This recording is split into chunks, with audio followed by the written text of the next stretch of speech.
Well, thank you very much. It's my pleasure to be here once again, as now for many years.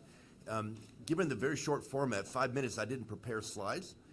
So rather than discussing the inner workings of circulation, which I'm happy to do, I wanted to make just 2 points. First, Harlan already made one of the points, and that is the 3 journals are distinct. They have different platforms, different emphases, but we're all trying to do the same thing. We're trying to make the world a better place, right? We're trying to improve cardiovascular health and cardiovascular science. Of course, there's a friendly competition among our journals, but let me emphasize the 3 of us are longtime friends, and we're actually trying to do the same thing. So let's not lose sight of that fact. I've heard now several times in the last 3 days, and of course over the years, the notion of a bias against Chinese papers. Let me just say that the 3 of us wouldn't be sitting at this table in Beijing if we had a bias against Chinese papers, okay? Manifestly, we are interested in helping Asia, where 60% of the human race lives. So let's be clear about that.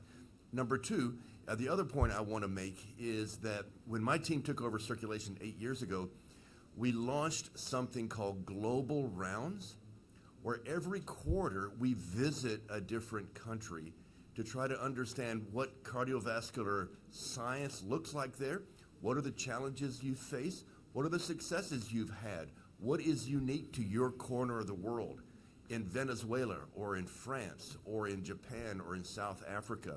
So we've circled the globe many times now. We've probably done 20 of these now. But not yet China, until yesterday.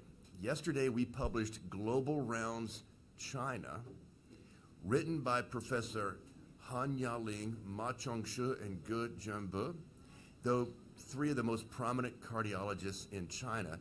And they wrote a very high-level perspective of what it looks like now, what it looked like before, and where it's going. What are the unique aspects? For example, one of the things that really struck me that the incidence of MI in Harbin versus Shanghai is 2-fold greater in the north. The incidence of stroke between the north and the south is 3-fold greater. A major challenge, these geographic issues. The prevalence of smoking in this country is very, very important. Fortunately, young people are avoiding smoking. So I urge you to take a look at this article. The other point I'll make is that the other thing I took over the journal, is we started something called publication at the time of presentation at a meeting. All 3 of our journals do this. Simultaneous publication, SimPubs we call it. There has never been a SimPub at Great Wall until yesterday. We published that paper online simultaneously with the presentation at a session yesterday. We have SimPubs at all the major meetings at ESC, AHA, JAC, many of the major meetings.